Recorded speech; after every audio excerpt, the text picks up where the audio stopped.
Olá! O De Olho nos Bichos traz para você um pouco da história e das características do cavalo Pampa. Temos ainda a riqueza da fauna guardada pelo Parque Estadual Serra Verde, na região metropolitana de Belo Horizonte. E ainda a diversidade animal presente na Mata Atlântica. O programa de hoje está imperdível, não saia daí!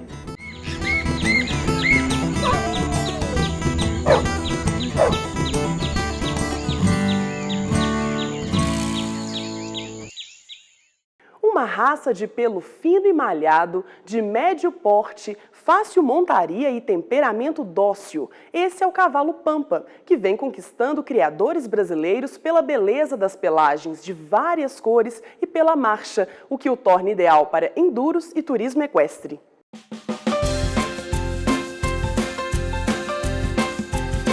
O Pampa conquistou fama mundial ao desempenhar seu papel de bandido nos filmes americanos de faroeste.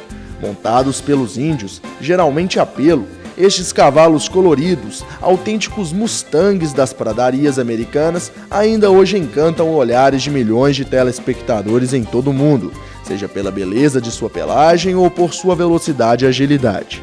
No Brasil, a raça ganhou identidade própria e se difere um pouco da raça norte-americana. Do Pampa americano, né? Ele vem muito do cavalo Penty-Horse, originado lá no quarto de milha, lá é o cavalo de índio. O nosso Pampa, na verdade, ele teve origem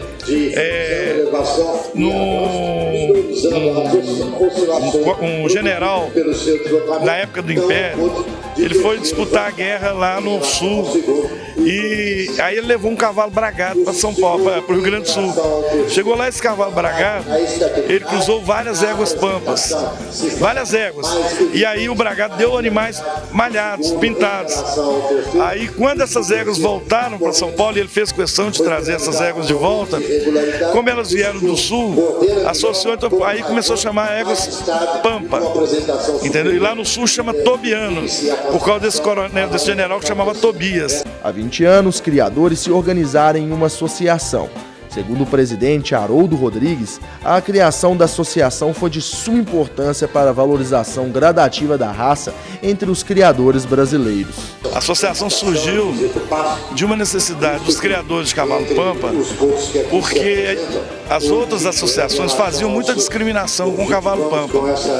Então a gente começou com um grupo pequeno, foi crescendo e ganhou uma importância tão grande que nós quebramos um paradigma nas outras raças. O cavalo número 1 do Manga Larga Machador chama Elo Café da Nova, mas no Pampa, onde ele foi registrado primeiro, ele chama Elo Marimbá. Então, ou seja, ele levou 10 anos para ser reconhecido no Manga Larga Machador, quando ele já tinha sido reconhecido no Pampa. Igual a ele, vários outros cavalos. Então o Pampa, o Manga Larga Machador, tem diversos animais campeões da pelagem Pampa, o Campolina, entre outros. O Manga Larga Paulista, tudo isso em função do fortalecimento da nossa associação. A gente fez diretamente a valorização do cavalo Pampa e indiretamente fez com que ele fosse respeitado e valorizado nas outras raças. Uma das atividades das associações é a organização de eventos, como exposições. Criadores do Brasil inteiro se reúnem com seus cavalos para competir e expor os animais. As competições possuem algumas regras de funcionamento e divisão por categorias. São categorias por faixa etária, dividida em macho e fêmea, então, e por raça, por categoria de andamento. Então, na mesma categoria, por exemplo, animais de 30 a 36 meses, que a gente chama de animais já ponto maior. Então, nos 4 andamentos, você tem uma bateria onde ali os animais competem e formam o campeão daquela categoria. E no domingo, a gente junta os 5 campeões das faixas etárias e faz o grande campeão, que aí é uma grande festa aqui no domingo na Gameleira. No Brasil, atualmente, cerca de 20 mil cavalos são registrados como Pampa. Evento como esse reúne animais do país inteiro, divididos em 4 categorias diferentes de marcha. Nós temos 5 tipos de andamento, aceitamos. O animal de marcha picada, animal de marcha de centro, marcha batida, marcha trotada e o trote. O trote, ultimamente, ele é mais de exibição, a gente não considera mais como uma marcha, né? Ele é de exibição. Agora, a trotada originária no cavalo manga larga paulista, a batida muito originária do manga larga mineiro, centripicada já das outras raças que compõem o cenário brasileiro. O julgamento nessas competições levam em conta algumas características básicas que os animais devem apresentar. O julgamento da raça Pampa é dividido em duas partes. A parte dinâmica, que são os andamentos, e a parte de morfologia. A Pampa ela tem o julgamento baseado no diagrama de marcha. Então nós dividimos esses animais de acordo com o andamento que ele se apresenta, que são os seus apoios ao solo. Então nós temos os cavalos de marcha picada, marcha batida, marcha de centro, marcha trotada e de trote. Então o animal que se enquadrar dentro dessa classe, ele é julgado dentro dessa classe. Essa classe então é dividida em duas partes, a parte dinâmica, que são os seus andamentos, e a parte de morfologia, que é basicamente estática. A parte dinâmica, então nós avaliamos o diagrama dos seus andamentos, a distribuição desse apoio, a qualidade de movimento desses animais, a qualidade de articulação desses animais e a postura, a atitude e a qualidade de equitação que esse animal proporciona, dando a esse animal então a comodidade. Na parte de morfologia, esses animais ele é dividido em alguns quesitos, onde nós observamos a dinâmica do passo, a qualidade de movimentação desse passo.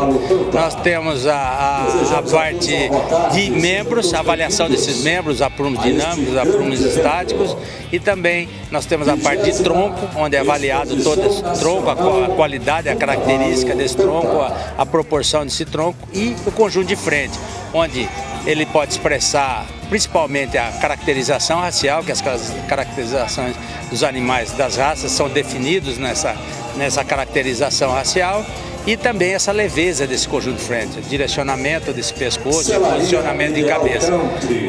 E depois nós temos um quinto item, que é o quinto de aparência geral, é onde toda essa parte analisada individualmente, ela se compõe e define esse animal como classificado dentro daqueles animais que estão em pista. Marisa cria cavalos há 30 anos e há 17 direcionou todo o seu plantel para o Pampa de marcha trotada. Eu tinha uma égua, barriga de ouro, que era manga larga Pampa, e também com sempre a procura de animais. Eu via que eu criava pelagem sólida, mas a procura sempre era maior por animais com pelagem diferenciada, principalmente a Pampa. Então eu direcionei, eu crio há 30 anos, mas há 17 eu direcionei todo o criatório para pelagem Pampa. A criadora se mostra otimista e feliz com os caminhos que a criação de cavalo Pampa vem trilhando ao longo desses 20 anos de existência da ACB Pampa no Brasil. Mas eu acho que o que está acontecendo na Pampa hoje, com todas essas opções de andamento, é muito bacana e une praticamente todas as opções de cavalo de sela. Todos os criatórios estão bem mais profissionais. Pegar 17 anos atrás, agora mudou muito, mudou a mão de obra, mudou o nível dos animais e até as conversas dos criadores, que estão bem mais enfranhados, sabendo que estão buscando. Então também teve um investimento muito grande por parte dos criadores. Então eu só vejo melhoras em todos os sentidos. Preservação, integração com o meio ambiente, atividades de pesquisa, educação e interpretação ambiental. Essas são algumas das missões do Parque Estadual Serra Verde, localizado bem atrás da cidade administrativa do estado de Minas Gerais e gerenciado pelo Instituto Estadual de Florestas. O Parque Estadual Serra Verde está localizado em Belo Horizonte e é o segundo maior parque da capital mineira, perdendo apenas para o Parque Municipal das Mangabeiras. São 142 hectares de área verde inseridos logo atrás da cidade administrativa do estado. O parque é aberto para visitações e possui trilhas para quem deseja ter uma amostra da fauna e flora do bioma da Zona da Mata, a Mata Atlântica. O parque também possui projetos de educação ambiental. Essa atividade aqui, de educação ambiental, nós desenvolvemos a partir da pesquisa de levantamento do rastro dos mamíferos que foi feito no parque. porque a gente acredita que justamente, né, por ser um parque urbano, tá em uma área com grande malha urbana, a conscientização do pessoal, não só do entorno, mas da população em geral, é a maior ferramenta de conservação dessas espécies que ainda permanecem lá. E essa ferramenta a gente utiliza muito em palestras em escolas, que a gente fala sobre as pesquisas que ocorrem no parque, e através da minha pesquisa eu desenvolvi esses moldes de pegada que a gente apresenta para a criança, né? É uma forma lúdica de se apresentar para a criança. No parque, é recomendado que se faça uma visita guiada pelos monitores do IEF. Vamos conhecer o parque hoje e nossos guias serão Moisés e Miguel. Vamos lá? Logo no começo do nosso passeio, Miguel nos conta um pouco dos cursos d'água do parque e da importância da preservação. O parque foram cadastradas cerca de 20 nascentes aqui no parque, né? Que são as nascentes do córrego que formam o córrego Floresta, que é um afluente ali do córrego do Isidoro, né? Que vai cair ali no córrego do Onça, vai cair no Rio das Velhas, né? São Francisco. E então você tem essas nascentes, muitas delas em um estado, né, de degradação muito grande, questão do desmatamento desse parque, né? Muito sério, vocês observaram aí. Mas a gente tem essas nascentes, né, preservadas sim. A gente até utiliza uma dessas nascentes para fazer uma atividade lá com o pessoal, com a caminhada, leva o pessoal para conhecer uma nascente. Tem muita gente que não sabe, né, como é que é uma nascente, explica, né? Aí a gente faz atividades lúdicas, coisas que mostram como é que uma nascente se forma, né? Então a gente trabalha isso com o pessoal. Enquanto a gente entrava, o biólogo Moisés explicou um pouco do bioma pertencente ao Parque Serra Verde. A gente encontra algumas espécies que transitam, né, tanto entre Cerrado e Mata Atlântica, e elas tendem a ficar permanente nesses locais onde tem mais disponibilidade de recursos, né, onde até a questão climática aqui é muito mais agradável do que nesses descampados. Então essas espécies elas tendem, né, a maioria que a gente encontra aqui no parque, tendem a ficar nesses fragmentos de melhor qualidade ambiental, sim. Moisés realizou seu trabalho de conclusão de curso no parque e obteve resultados muito satisfatórios. Conseguiu catalogar novos mamíferos presentes na área. Podem ser encontradas no Parque Serra Verde 12 espécies de mamíferos, não sendo restritas só ao parque, nem só a Minas Gerais, né? Elas ocorrem em outros estados. E para você descobrir o que vive num local, a gente precisa ter uma soma de metodologias, né? A gente vai vendo qual né, vai somando aquela e essa, né? E no meu caso eu usei por rastros. E esses rastros de mamíferos são muito específicos, porque cada mamífero, né, tem a palma, né, a almofadinha da mão específica da espécie.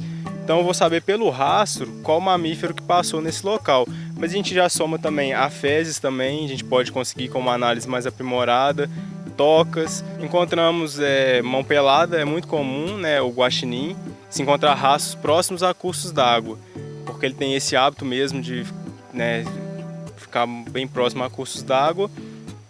Capivara também é muito comum. E tatu, né? Tatu a gente acha muita toca, bem comum também achar rastros, né? O tatu galinha. E são esses animais os mais comuns que a gente encontra aqui. A maioria dos animais habitantes do parque, como paca, tatu, guaxinim, possui hábitos noturnos. Com isso, seria muito difícil poder vê-los durante o dia. Mas ainda assim, tivemos a sorte de encontrar um ninho de curiango. É uma ave que ocorre nos nossos biomas, mas não é restrita de Mata Atlântica. Ela também ocorre no Cerrado, né?